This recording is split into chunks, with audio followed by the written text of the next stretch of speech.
Look at Stugotz, a radiant and beaming. Go ahead, Stugotz. You take it from here.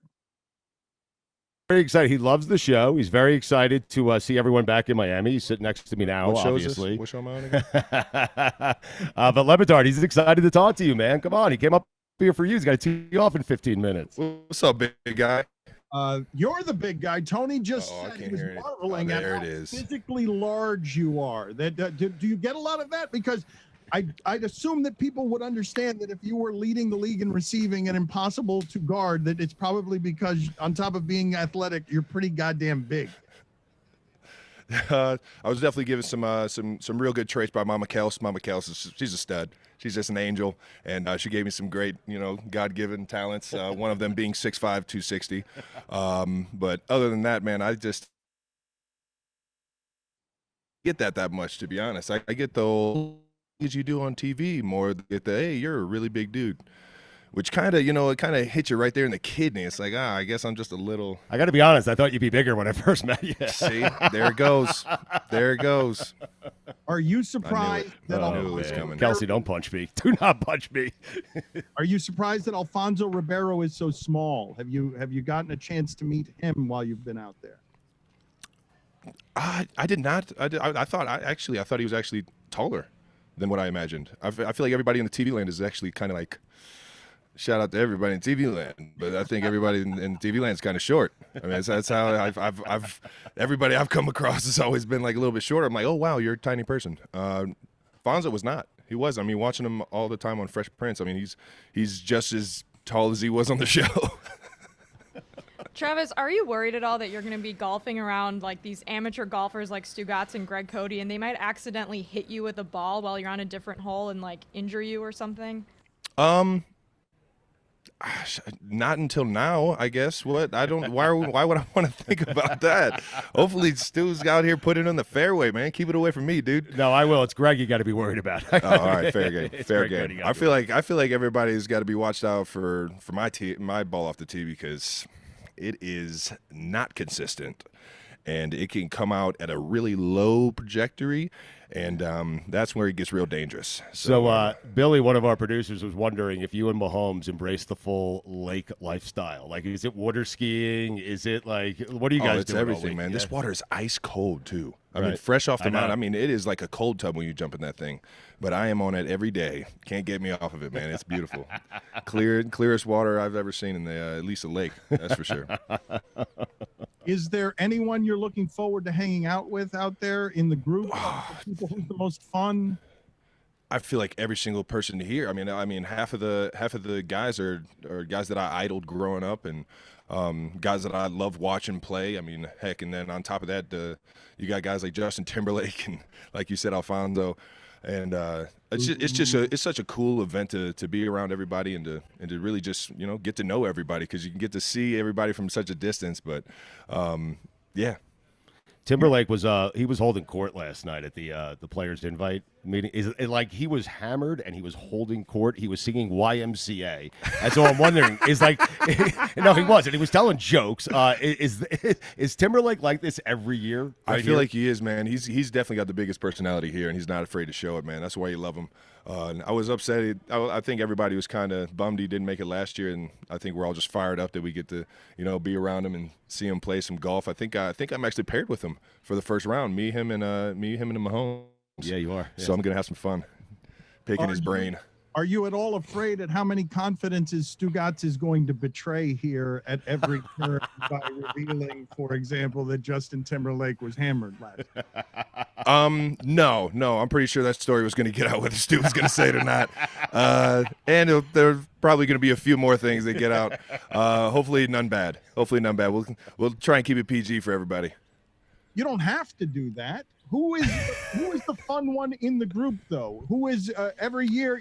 There's a reason that this lures. You're the fun one in the group, are you not? I'll take that. I like to have some fun. You know me. Get out here, not really hit anything good. Just come out and have a good time. Do you have any advice for the audience on general day drinking? Make sure you chug a water in between. The sun, it feels like it's a little closer here because of the altitude, right? So you just gotta make sure you hydrate. For every Stay beer, hydrated, have a water. ladies and gentlemen. Stay hydrated. Travis, how many Coors Lights last year?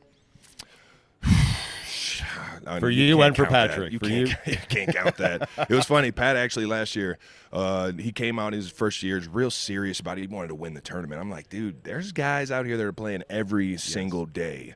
I'm not sure if he got a chance, but he was taking it real serious. Didn't have a drink on like the front nine. And I was just like, hey, why don't you just chug a few?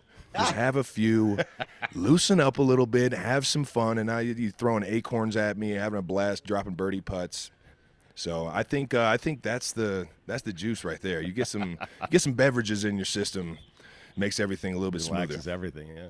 He's a little jealous that you get to be a more authentic version of yourself in public, right? Just because the quarterback position has that's exactly why I'm not a quarterback. I was a quarterback. At one point in time, I was a quarterback, and I realized, wow, this is a lot of pressure to be, straight and narrow, got to do things the right way. You can't really just cut it loose like that all the time, and that's why I'm in the tight end room.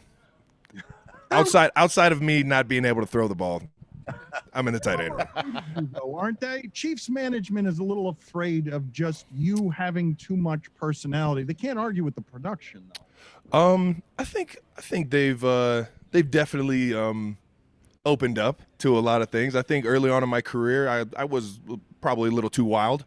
Had to reel it back a little bit, figure out my lane, and I had to grow up a little bit. But with that, I appreciate the Chiefs for just hanging with me, giving me an opportunity every year to play some football for them. But without a doubt, I think it's a I don't want to say it's a small market because I love Kansas City fans. It's awesome. We got a huge fan base, but it's definitely a smaller city, so it's not that much activity, not that much going on. So a big personality, yeah, might shock the city. It might give something, give some different. I don't know.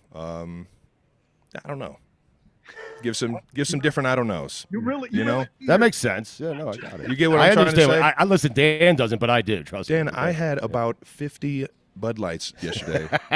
I only thing I've had this morning is coffee, so I'm a little jittery. Mine's working, but it's not really going anywhere. I probably shouldn't ask you about that small city fan base booing Unity at the start of last season. That's something. Yeah, no, it's terrible. I'll tell you what. It's definitely been a process. It's definitely been a process that I've enjoyed, and I'm sure Kansas City will say the same. Travis, I'm curious. You did a show with John C. Reilly called Moonbase 8 on Showtime. Oh yeah. Did you have to convince the Chiefs to let you do that show? I was so delighted to see you on it. It was so random to see you on it. How did that happen? It was the most random. They asked me on a Friday, and I was there on Tuesday. I was literally there the next, and it was like they gave me a few lines. I was only in one episode, and I mean, John C. Reilly, the gang, Fred Emerson, everybody involved made it so easy on me. I felt like a jamoke out there, man. Those guys are so good at what they're doing. I mean, so good. And John C. is just, every single line is just, it's new, it's refreshing, but it's all on the same like script. It was definitely one of the coolest experiences I've ever gone through. The Chiefs really weren't too pressed about that.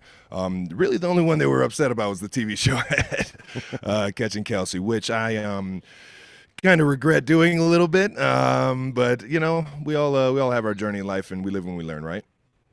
I didn't realize you regretted it. I thought, I didn't think you had regret, Kelce. I really don't, but when you put something out there your dad can't even watch, it's a little, uncomfortable. Oh, man. Well, thank you for making the time for us. We appreciate that you are your authentic self, and that sport, it can be difficult.